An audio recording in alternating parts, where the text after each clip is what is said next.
certain person came across my life, Mr. Paul Benison, and he kept talking about Columbia, and then he happened to say about a drop-in centre for street children, that there was about 150 children and about 10 helpers, and they'd only one toilet. So after a bit of deliberation, without talking to the wife first, mind you, that went down like a ton of bricks. I said to Paul, we're going, I'll go over and I'll fit in extra toilets. So we set off on my own strength, as opposed to in God's strength at that time, thinking because, like, what is it to put a toilet in, you know, a few pipes and away you go. Went to go and do that, found we couldn't do it because of one thing and the other. So instead of helping those children, what did I do? I went and closed the only building they had. They were back out onto the street, living below a tarpaulin, where the sun over there is very strong, as Paul Shields and Paul Benison can tell you. And it usually shines about 364 days in the year. You make it one day, you get off. So this is what they had to do. And to say I was angry with God at that stage would be an understatement. Because I thought, he's bringing me the whole way out here.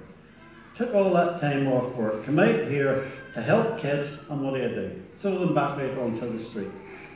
And yes, I did wrestle with that for a while. And then God, they had a vision on my heart, and he told me that basically what I have to do is 1 year later is to open up a new building.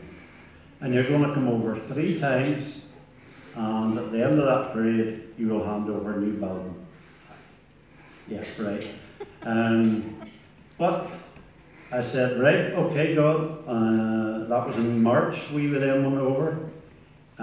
So at this stage, we have a wee video showing what it was that I faced when I first walked onto the roof. This is what met me when I walked up those stairs, and I went, what? How on earth am I going to do all this? There again, you see, the reason I'm saying I is because I was doing this on my strength, on my abilities as a builder to be able to do things.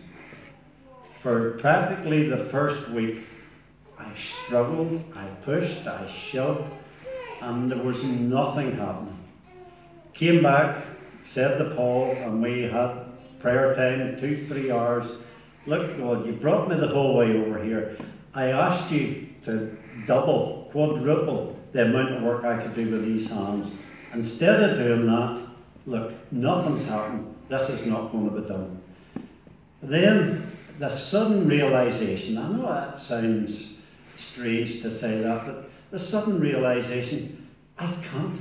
Me, a builder all my life, I can't do this.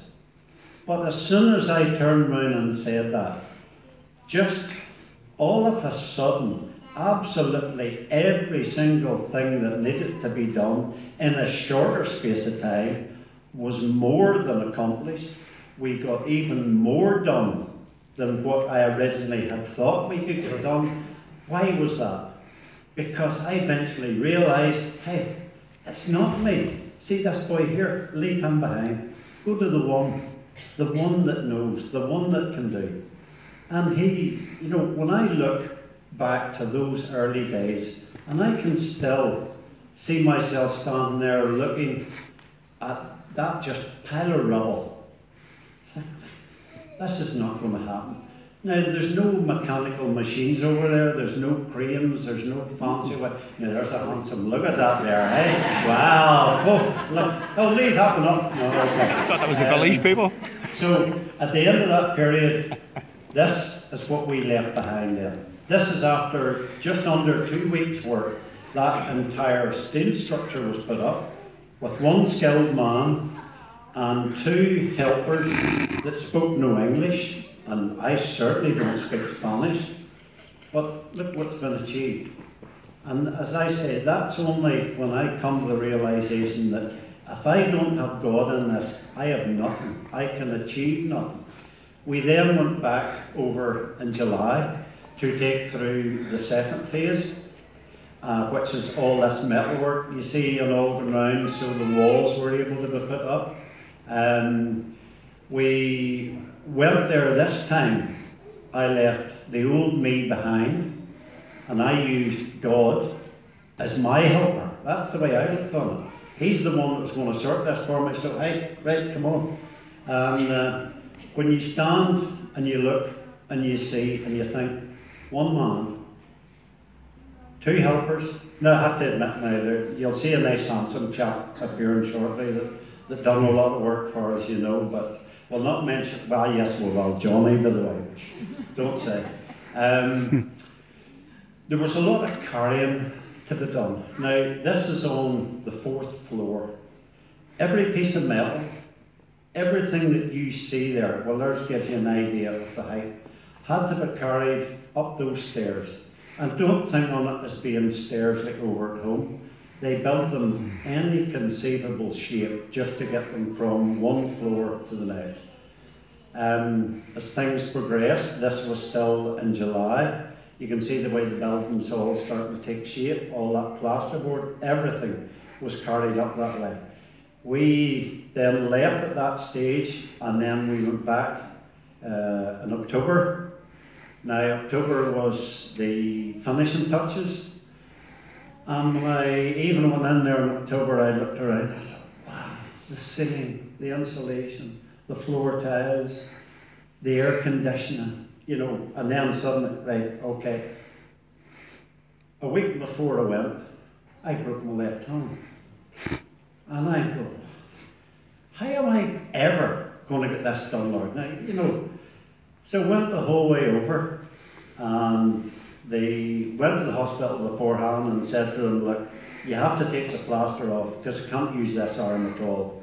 So they kindly took the plaster off and made a splint so we could get a bit more mobility. And I went over, but it was constricting to say the least. The reason I bring this up is, you know, not only does God do things, but He handicaps me. So, right, okay, we'll take that hand away, I'll give you that, and I'll still finish the job.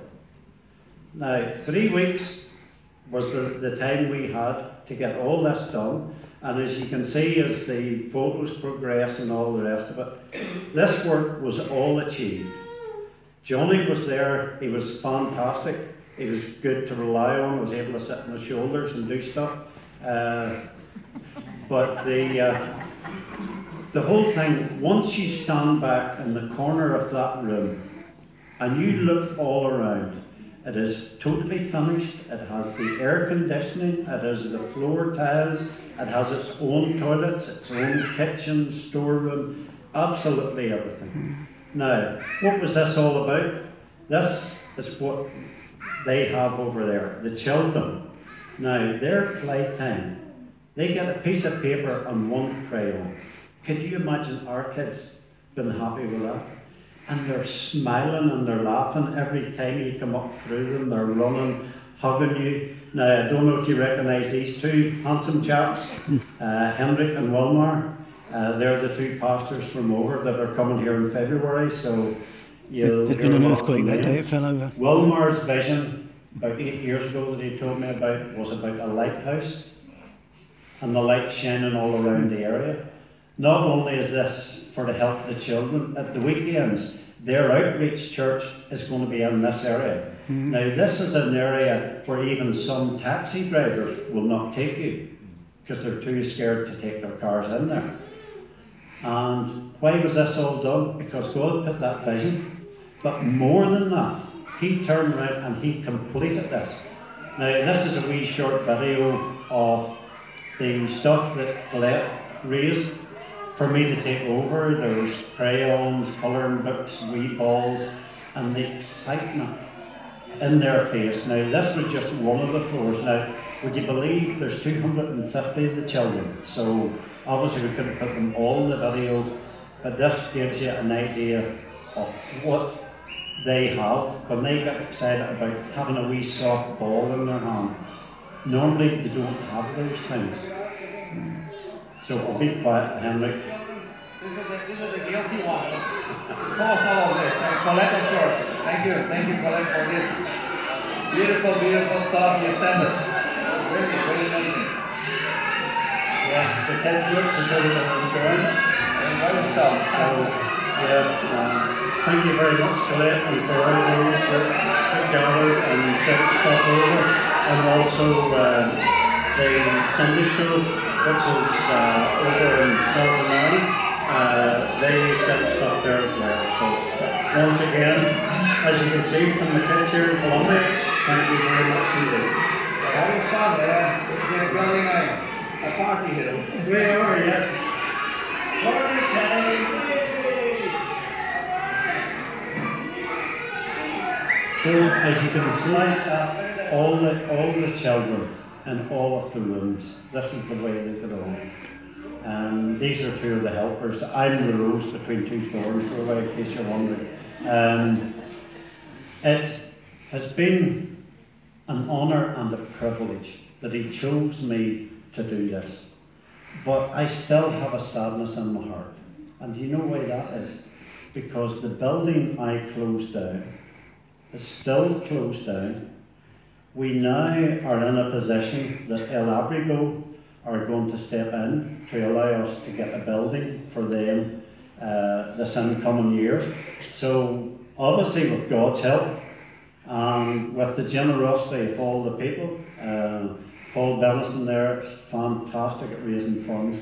£55,000 was raised to do that building.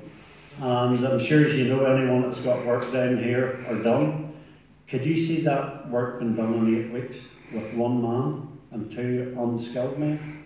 So the only thing I can leave with you is careful what you ask God for, because he will heap it on you beyond your wildest dreams. So thank you all very much indeed.